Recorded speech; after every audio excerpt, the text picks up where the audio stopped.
बिस्मिल्लाहिर्रहमानिर्रहीम। हमारा सब्जेक्ट है फार्माकोग्नोसी। उससे पहले हमें पता होना चाहिए this is branch of pharmacy. ठीक है, हमें फार्मेसी क्या है? Basically it is the art and practice and profession of preparing, preserving, compounding and dispensing medical drugs. Basically इसमें हम फार्मेसी में कर क्या रहे होते हैं? हम ड्रग्स को प्रिपेयर कर रहे होते हैं, ठीक है, प्रिजर्व कर रहे होते हैं, स्टोर जो हम करते हैं उसके अंदर। कंपाउंड मतलब कुछ ड्रग्स हमारे पास ऐसी होती हैं जो पाउडर फॉर्म में पड़ी होती हैं, हम उन्हें वहीं एट अ टाइम कंपाउंड करके फिर हम पेशेंट्स को देते हैं। और डिस्पेंसिंग होता है डिलीवर करना, मतलब पेशेंट को आपने दे दी मेडिसिन, उसको कहते हैं डिस्पेंसिंग। कंपाउंडिंग वो होती है जो हम पाउडर हमारे पास होगा उसको हम लिक्विड में कन्वर्ट करके डोजेज फॉर्म में जो हमने लेनी होती है। कंपाउंडिंग उसको कहते हैं प्रिजर्व, और प्रिपेयर भी हम मेडिसिन फार्मेसी में कर रहे होते हैं। ठीक है, सेकेंड इसकी डेफिनेशन है जैसे a shop and hospital dispensing where medicinal drugs are prepared और सोल्ड।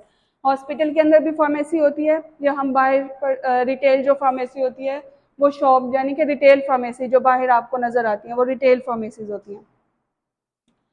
ठीक है, इसमें बेसिकली फार्मेसी में हो क्या रहा होता है? हमें इंफॉर्मेशन जो प्रोवाइड की जाती है ड्रग्स की, ठीक है, जो हमारे पास प्रिस्क्रिप्शन आती है उसको इंटरप्रेट किया जाता है, यानी कि पहले उसको देखेंगे, उसके मुताबिक फिर आपको मेडिकेशन दी जाती है। ठीक है, लेबल किया जाता है ड्रग्स। कुछ ड्रग्स होती हैं जिनको एट अ टाइम आप लेबल करके देते हो, और प्रोडक्ट सिलेक्शन भी होते हैं। एक ब्रांड नहीं होता, एक ड्रग है उसके हमारे पास हज़ारों ब्रांड है, उस पेशेंट को जो देनी है वो सिलेक्ट करना होता है, क्योंकि हर पेशेंट के लिहाज से उसको मेडिकेशन दी जाती है। ठीक है, अब फार्मेसी टेक्नीशियंस, फार्मेसी टेक्नीशियन का क्या रोल होता है? वो काम कर रहा होता है डॉक्टर्स के साथ भी, उसका इंट्रैक्शन होता है, उसका नर्सेज के साथ भी होता है, क्योंकि हॉस्पिटल के अंदर बेसिकली डॉक्टर और नर्सेज के साथ उसका इंट्रैक्शन होता है, और फार्मासिस्ट के साथ फार्मेसी पे होता है। उसके अलावा इसके रोल क्या होता है? ये न्यू जो प्रिस्क्रिप्शन है उसको प्रिपेयर करेगा, जैसे ही उसके पास प्रिस्क्रिप्शन आती है वो उसको प्रिपेयर करेगा। रीफिल मतलब कुछ होते हैं, जैसे हम जाते हैं फार्मेसी पे अपनी प्रिस्क्रिप्शन देते हैं, रीफिल का मतलब होता है जो एक पेशेंट जैसे कि उसे मंथ की या 2 मंथ मेडिसिन चाहिए, वो 15 डेज की ले गया, फिर वो दोबारा आएगा, तो इसको कहते हैं रीफिल द प्रिस्क्रिप्शन। ठीक है, प्रिस्क्रिप्शन का पता है, नुस्खा जो डॉक्टर हमें लिख के देता है उसको कहते हैं। उसके अलावा डिस्पेंसिंग, अब जो है मेडिकेशन जो उठा के देता है वो पेशेंट्स को देता है एज पर प्रिस्क्रिप्शन, यानी कि प्रिस्क्रिप्शन के हिसाब से उसने जिस पेशेंट की जो मेडिसिन है उसी पेशेंट को जाके उसने देनी होती है, और या फिर कोई और आया है लेने के लिए तो उसको देता है। ठीक है, अब हम डिफाइन करेंगे फार्माकोग्नोसी को। इसको रेज करना हो रहा है।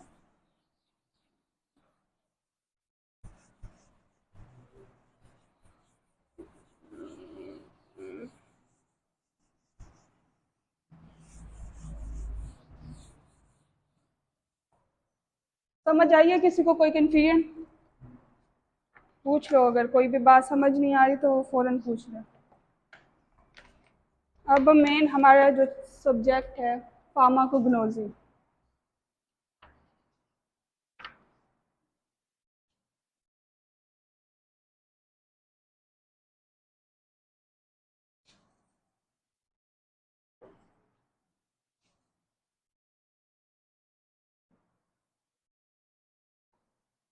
बेसिकली फार्माकोग्नोसी जो है, फार्मा के, एक मिनट पहले हम इसको बताते, फार्मा इसके 2 ग्रीक वर्ड से निकला है, फार्मा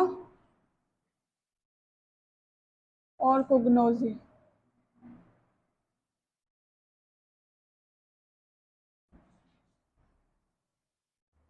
का मतलब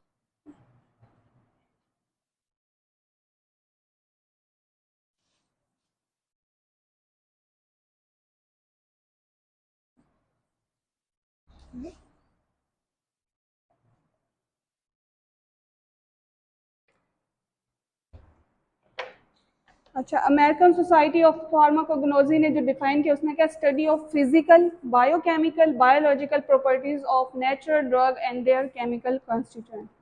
जो हमारे पास नेचुरल ड्रग्स होती हैं उनमें हम उसकी फिजिकल नेचर देखेंगे, उसका कलर, उसके शेप, उसकी स्मेल कैसी है, ये सारा कुछ हम जो है वो फिज़िकल, उसकी जो फिज़िकल स्टडी होती है उसमें आता है।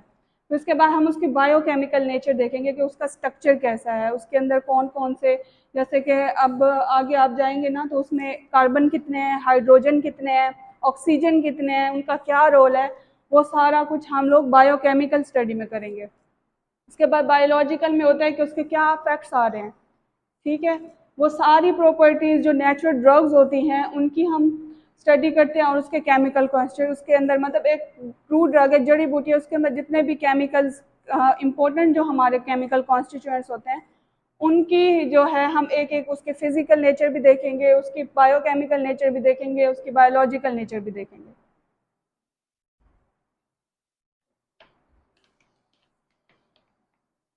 अच्छा, और जो हमारी फार्माकोग्नोजी है, फर्स्ट टाइम इसको अमेरिकन फिजिशियन सैंडमिथ ने इन्वेंट किया था इन 1811 एंड 1815 में बाय सैंडलर इन वर्क, ठीक है। ये फर्स्ट टाइम कब इन्वेंट हुई थी? 1811 में और 1815 में।